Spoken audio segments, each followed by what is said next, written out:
Y es algo que 71-year-old Samuel Gomez walks through his broken and deserted house. se haya levantado en armas. Symbolic of his life after he and his family were forced to flee their 50-acre ranch near the small town of Felipe Carrillo Puerto 3 years ago. Gomez was a victim of the Knights Templar, a ruthless drug cartel in Mexico's Michoacan state. He was forced to pay ever-increasing protection money for the cattle he raised and the lives he grew. But when the cartel tried to take his land, he knew it was time to leave. Este rancho me gusta, me lo vendes o me lo vende la viuda. They would tell us, you either sell it to me or I will buy it from your widow, he says. He wasn't the only one living in fear.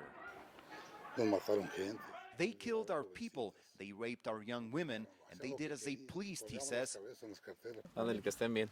Y aquí estamos. Hipólito Mora was among the first to fight back.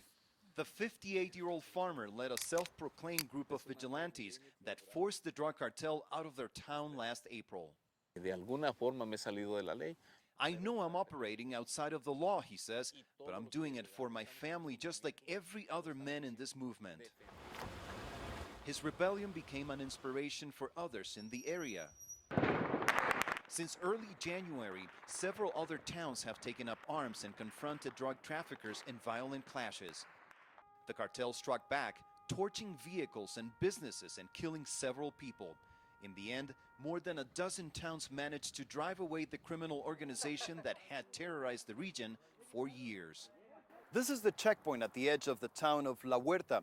It's just like many others in towns throughout the region, where vigilante groups control access, letting townspeople in and out, while hoping to keep the cartels from getting back in.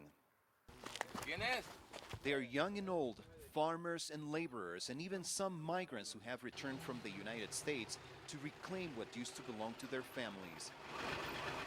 This man who wants to be called Juan used to live in North Carolina. In the last couple of months, there's been a lot of violence, and we haven't been able to make any money to support our families, and we all gotta eat. And if we ain't working, we can't eat, so it was something that had to be done. The Mexican government has sent in thousands of soldiers and federal police to help patrol and control the area. So what's going to happen if the army decides to leave? Well, we hope they don't leave. We hope they stay here to back us up. Their fight has given hope to Gomez that life can go back to normal.